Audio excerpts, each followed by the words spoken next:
In the winter of 2005, Burry's fund was still small, yet it became the starting point for his research into the subprime market.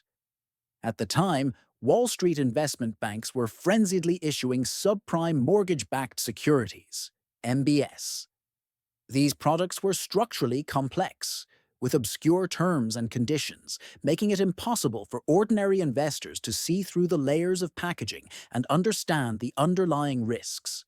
But for Burry, this was precisely his area of expertise. Medical diagnosis emphasizes peeling back the layers to examine the pathology, and so did financial analysis. On that winter night, he stared intently at the 300-page MBS prospectus.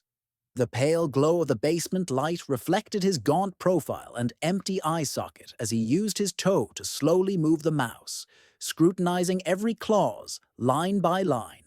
When he turned to page 178, a line of text suddenly struck him.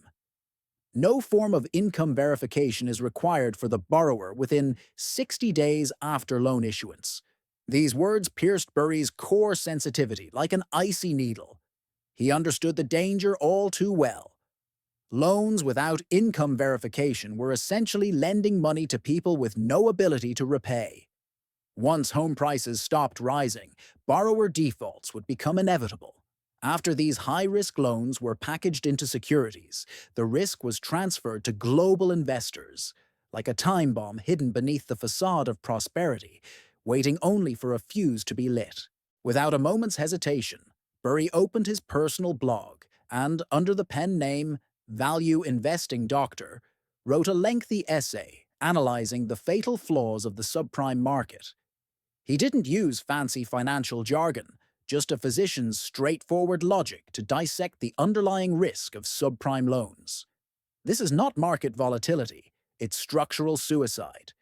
The underlying assets of these securities were doomed to default from the moment they were created. Then, he called a Goldman Sachs trader, his tone calm yet resolute. "I want to short the entire subprime market." Wall Street at that time was intoxicated by the fantasy of ever-rising home prices. Investment banks, funds, and ordinary investors were all flooding into the real estate and subprime markets. No one was willing to believe this prosperity could collapse. In the eyes of others, Burry's decision was nothing short of crazy talk,